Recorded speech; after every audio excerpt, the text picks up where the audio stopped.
Vin Diesel ने इस बार sports car नहीं चलाई। एक हॉविट्जर शॉट आया, लेकिन वास्तव में उन्होंने उसे एक हाथ से पकड़ रखा था। लेकिन जब आपको लगा कि वह जीवित है, जिसका पूरा शरीर टुकड़े टुकड़े हो गया था, तब भी आगे बढ़ सकता था। मैंने लाओ फैन के चारों ओर सैकड़ों अरब नैनो रोबोटों को उसकी ओर फिर से इकट्ठा होते देखा, और उसका मूल रूप से टूटा हुआ शरीर एक पल में अपने मूल आकार में लौट आया।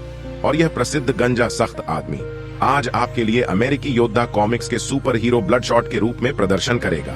कहानी तब शुरू होती है जब लाओ फैन, एक विशेष बल का सैनिक, लक्ष्य निर्माण की पुष्टि करने के बाद मध्य पूर्व में एक बंधक बचाव अभियान चला रहा है। समर्थन पहुंचने से पहले एक फ्लैश बम दागा गया।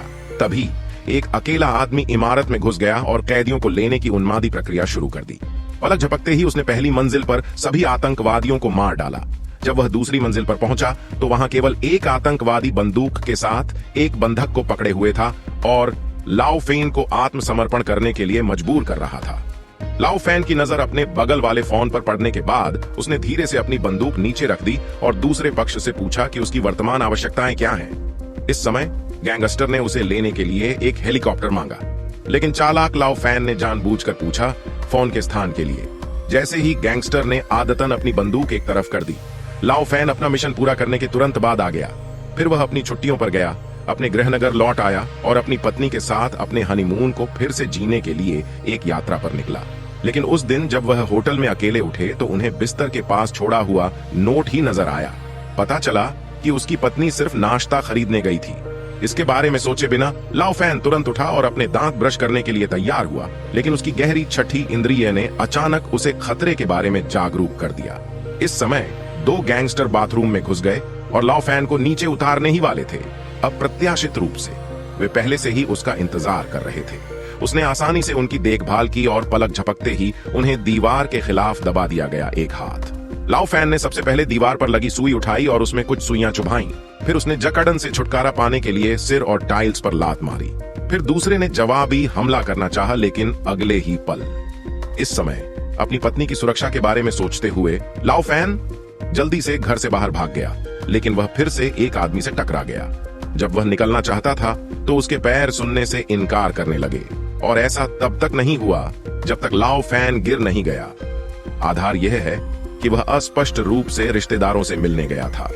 यह पता चला कि एक जाल में गिरने के बाद जब वह उठा तो लाओ फैन एक कोल्ड स्टोरेज रूम में दिखाई दिया, और जिस आदमी ने अभी उसे बेहोश किया था वह भी अंदर चला गया। हर्षोल्लास का खेल खेलने के बाद संगीत लाओ फैन बाहर निकला। धीरे धीरे उसी नृत्य चरणों के साथ लाओ फैन के पास पहुंचा और फिर लाओ फैन से पूछना शुरू कर दिया कि जब उसने आखिरी बार अभिनय किया था तो उसे खबर किसने दी थी। लेकिन लाओ फैन सिर्फ एक निष्पादक था, वह इस तरह की स्मृति को कैसे जान सकता था। हताशा में आदमी को बाहर जाना पड़ा। लाओ फैन की पत्नी ने देखा कि चाहे कुछ भी हो जाए, लाओ फैन उसे वह खबर नहीं दे सका जो वह चाहता था। उस आदमी ने ज्यादा पैसा खर्च नहीं किया और लाओ फैन की पत्नी को जबरदस्ती खून बहाने दिया। लाओ फैन की धमकियों को सुनने के बाद कुछ ही समय बाद लाओ फैन नाम का व्यक्ति एक अजीब कमरे में फिर से जाग गया, स्तब्ध होकर। इससे पहले कि लाओ फैन को कुछ समझ में आता कि क्या हुआ था, एक व्यक्ति जो खुद को डॉ हार्टिंग कहता था, अपनी सहायक केट के साथ अंदर आया और लाओ फैन के शरीर की जांच की। लाओ फैन ने उनसे सवाल भी पूछे। डॉ हार्टिंग के स्पष्टीकरण में लाओ फैन को यह भी पता चला कि यह एक शोध संस्थान था और समय समय पर कुछ सैनिकों के अवशेष, जिन पर उनके परिवारों ने दावा नहीं किया था, उनके अध्ययन के लिए यहाँ भेजे गए थे। लाओ फैन बहुत भाग्यशाली लोगों में से एक है जिसे यहाँ विकसित नवीनतम अत्याधुनिक तकनीक द्वारा पुनर्जीवित किया जा रहा है। हालांकि यह सब अविश्वसनीय लगता है। जब लाओ फैन ने कुछ यादें याद करने की कोशिश की तो उसने पाया कि वह कुछ भी याद करने में असमर्थ है। हताशा में लाओ फैन यहाँ की हर चीज के बारे में जानने के लिए केवल डॉ हार्टिंग और उनकी सहायक केट का अनुसरण कर सका। यह मानव शरीर को नया आकार देने पर केंद्रित एक शोध संस्थान बन गया है। केट, जो सांस लेने की क्षमता खो चुकी थी, उसकी श्वसन प्रणाली को यहाँ फिर से बनाया गया था, और टिबेप्स, जो किसी भी जहरीली गैस से प्रतिरक्षित था और अंधा था, उसके कंधे पर एक कैमरा एरे स्थापित किया गया था जिससे उसे तेज दृष्टि मिली। अंततः जेमी ने चलने फिरने की अपनी क्षमता खो दी। यांत्रिक पैरों की एक जोड़ी की मदद से वह और अधिक चुस्त हो गया। निसंदेह अब जो काम डॉक्टर को सबसे अधिक संतुष्ट करता है वह है जब लाओ फैन ने डॉक्टर को चाकू निकालते और उसके हाथ की हथेली में एक चीरा लगाते देखा। घाव अभी नग्न आंखों को दिखाई दे रहा था। दृश्य गति बहाल हो गई है। ये पता चला है कि लाओ फैन के शरीर में सैकड़ों अरब नैनो स्केल रोबोट रहते हैं। सिवाय इसके कि उसका शरीर और चेतना अभी भी इंसानों की तरह है, लाओ फैन को मूल रूप से एक प्रकार का रोबोट माना जा सकता है। लाओ फैन, जो रात को सो नहीं पाता था, संस्थान के सराय में केट से मिला, जो सो भी नहीं पाती थी। दोनों के बीच हल्की नोक झोंक होने के बाद अचानक रेडियो पर एक परिचित धुन बजने लगी। ये वह संगीत था जो उस रहस्यमय आदमी ने उस दिन बजाया था जब उसकी और उसकी पत्नी की हत्या हुई थी। पलक झपकते ही सारी यादें ताजा हो गईं। तुरंत लाओ फैन में डाल दिया। अपने मन में लाओ फैन, जो शांत हो गया था, ने भी महसूस किया कि उसे कुछ ऐसा करना था जिसे तुरंत पूरा करने की आवश्यकता थी।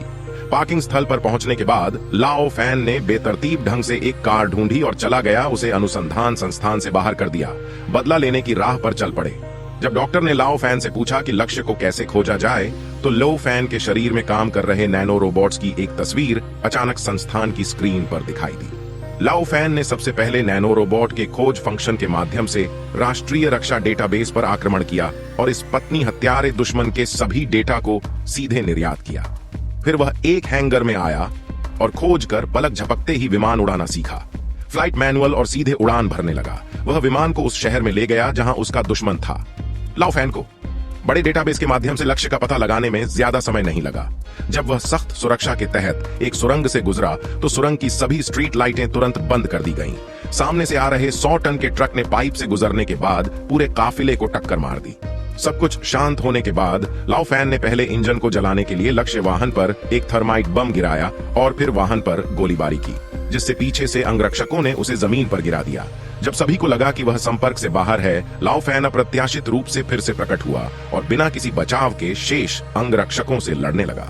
भले ही वह दुर्भाग्य से एक गोली की चपेट में आ गया हो, बिखरे हुए ऊतक और रक्त को शरीर में वापस लाया जाएगा। Nano robot. लाओ फैन ने रैम्पेज मोड चालू कर दिया। पलक झपकते ही उसने बाहर के सभी अंगरक्षकों को हटा दिया और फिर उन्हें अपनी इच्छानुसार उठा लिया। जमीन पर एक शव को उठाने के बाद लाओ फैन ने आखिरकार अपना बदला पूरा किया और अकेले जाने का विकल्प नहीं चुना।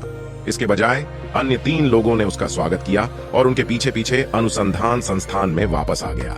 लेकिन जब लौटा हुआ लाओ फैन अपने विशेष बिस्तर पर लेट गया तो यांत्रिक पैर जेमी, जो अभी अभी आया था, उसने अचानक अपना चेहरा बदल लिया। एक बटन दबाने के बाद बिस्तर पर पुराना फैन तुरंत असहाय हो गया, चला गया। और यह आसान था। बिस्तर के नीचे चिपकी कई च्यूइंग गम से पता चल रहा था कि ऐसा लग रहा था कि यह पहली बार नहीं है जब जेमी ने ऐसा किया हो। इसके तुरंत बाद जेमी ने लाओ फैन से कुछ ऐसे शब्द कहे जिन्हें समझना आसान नहीं था, जो बिस्तर पर हिल भी नहीं सकता था। इस समय लाओ फैन कह को पता चला कि उसकी सभी यादें वास्तविक नहीं थीं। जेमी द्वारा उपकरण को पूरी तरह से बंद करने के बाद मशीन उपकरण के दोनों ओर से कई सुई ट्यूब निकाली गईं और तुरंत लाओ फैन के शरीर से सभी नैनो रोबोट बाहर खींच लिए गए। उसी समय संस्थान के दूसरे कमरे में एक सॉफ्टवेयर इंजीनियर की स्क्रीन पर लाओ फैन की स्मृति का एक दृश्य दिखाई दिया।